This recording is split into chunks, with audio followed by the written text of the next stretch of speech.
Okay, so now let's move on and we'll talk about some of our peripheral nervous system tissues and structures.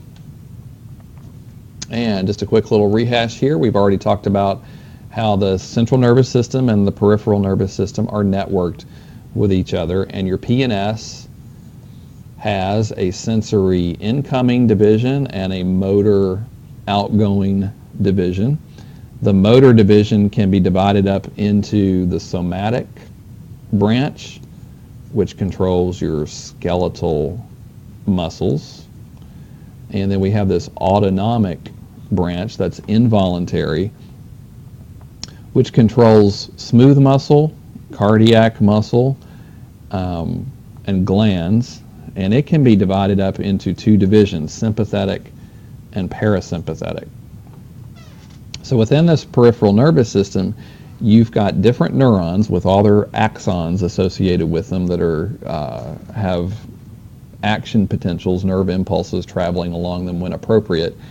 And so you've got axons that are taking outgoing information, axons that have incoming impulses, and as we're going to see, a lot of times those axons are all bundled up together, not necessarily in any super organized manner. It's not like all the sensory neuron axons are over by themselves in bundles, and the motor division axons are off by themselves in their own little bundles. These things can be mixed together, incoming and outgoing, as we'll see. All right, so here's a structure of a nerve. So those cranial nerves and spinal nerves that branch off of the brain and the spinal cord. And then, as you guys know, these nerves, you got bigger nerves that branch into smaller ones as they go out, extend out to different parts of the body, and then those smaller ones will do smaller branches and smaller branches and smaller branches. It's kind of like the branches of a tree, and those nerves actually extend out to all parts of your body. Most of your tissues are innervated. Innervated means that they're served by nerves. Not all tissues are innervated, but many or most are. So a larger type nerve is going to have some different parts on it, and some of these are going to sound very similar because they are essentially the same as what we saw with the divisions of a skeletal muscle. So you have a nerve is mostly a bundle of axons. That's what it is, axons, those nerve fibers. Those could be axons with incoming impulses, outgoing impulses. They can all be bundled up together. So that's what you're seeing there in those things that look like little yellow straws. Those are axons of neurons.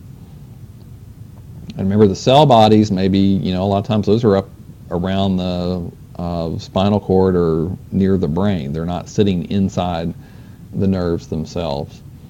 So lots and lots of axons, and then there is a connective tissue covering around the outside of the nerve. That's called the epineurium, just like you had the epimysium was the connective tissue covering around the outside of a muscle. Then these bundles of nerve fibers or axons are divided up into fascicles, just like you saw with the fascicles in skeletal muscles.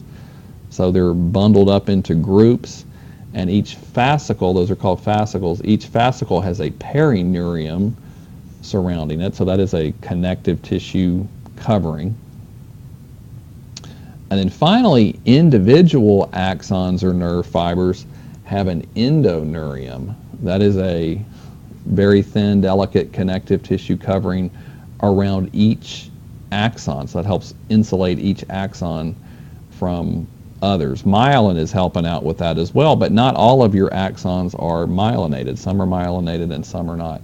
Now imagine if you did not have this, the endoneurium, and axons were just directly in contact with other axons. What would prevent a nerve impulse traveling down one axon from causing depolarization over on another axon? So the axons can't physically contact with each other. If they did, they would be sending their depolarization waves from one axon to the next, to the next, to the next. So that wouldn't work out for the proper function of our nervous system.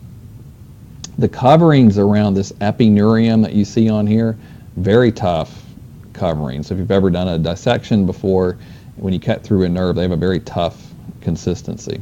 which makes sense. We want our nerves to be very well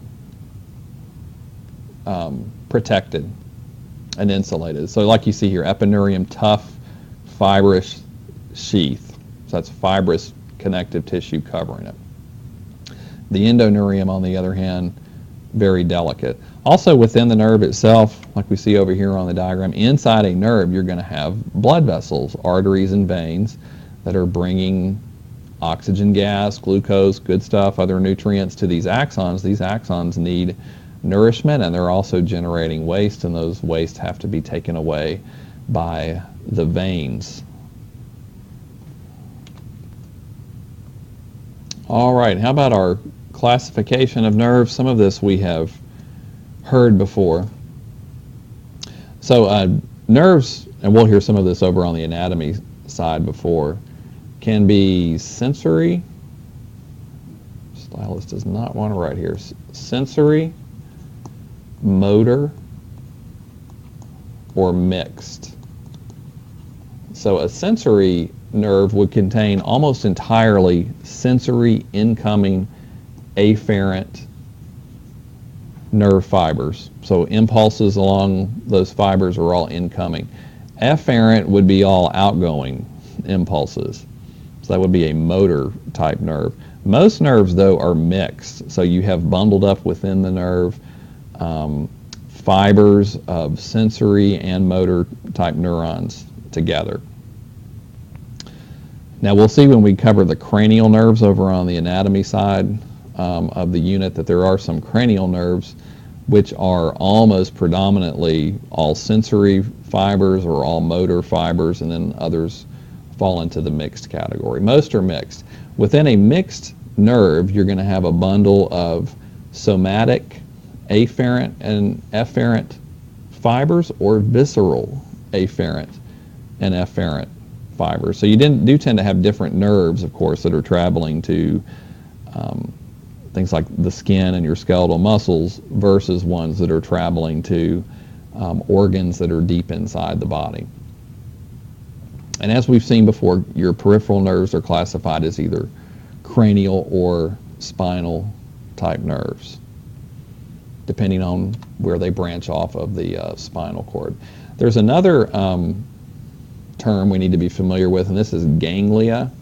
That's actually a plural word. The singular form of the word is ganglion.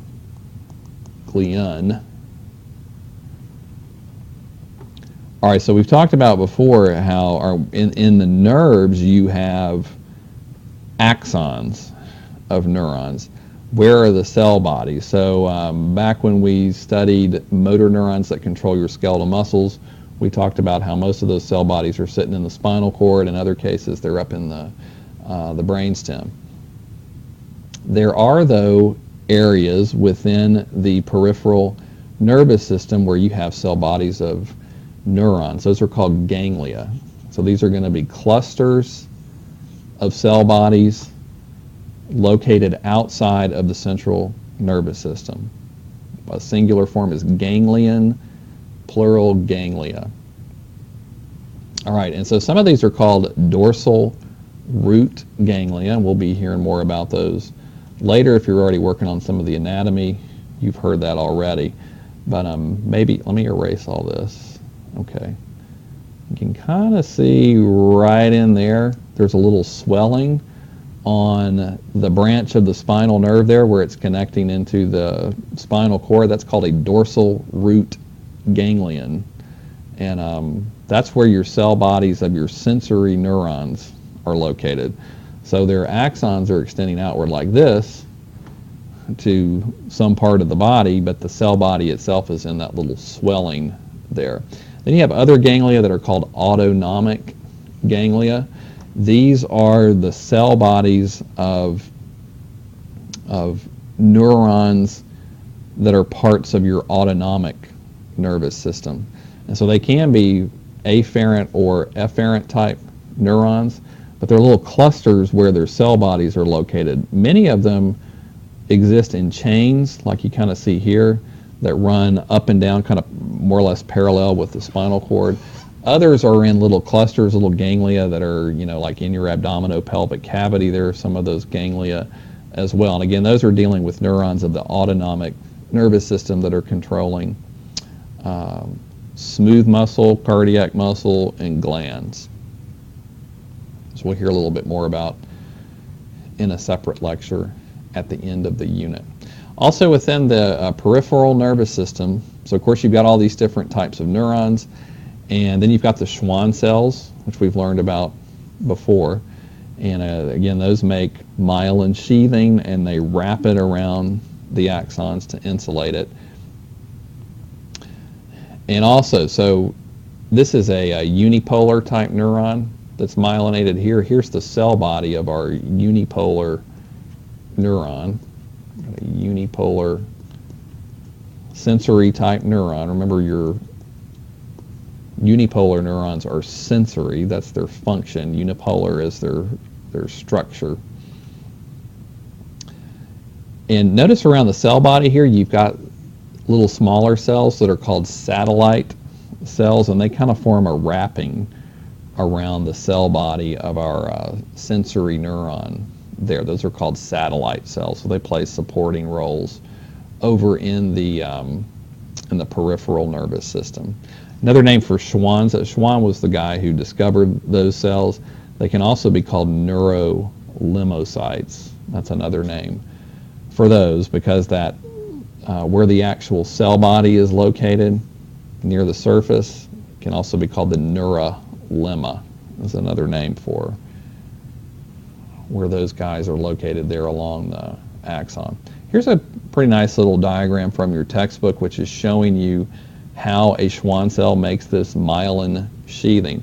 And myelin is phospholipids, cell membrane lipids, and proteins.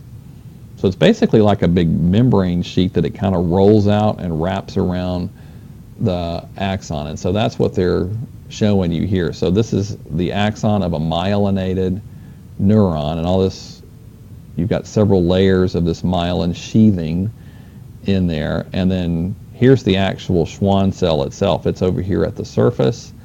And so the neurolima that you see there is another name for that, the surface of that Schwann cell. So the Schwann cell itself is superficial. The myelin sheathing that it has produced is deep. These Schwann cells are one of the cool things that they do in the peripheral nervous system is they help with regeneration of axons. So we talked about how your neurons are amitotic, so they don't divide, they're not replaced. But think about it, though. I mean, when you have injuries and so forth, anytime you get a cut, you've got little microscopic axons of neurons that extend into those tissues. And like they're showing you here on this diagram, axons of motor neurons get cut pretty frequently when you have some sort of local tissue damage. Now imagine if every time that happened, the neuron that supplied that, the neuron whose axon that is, died because of that.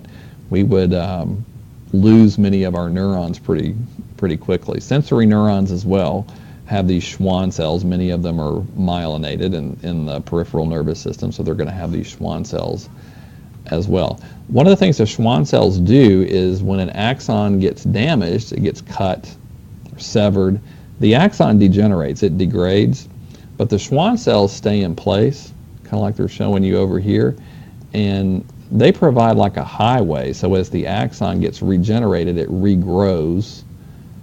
The Schwann cells stay in place, and they kind of form a highway that leads the axon back to where it was originally located.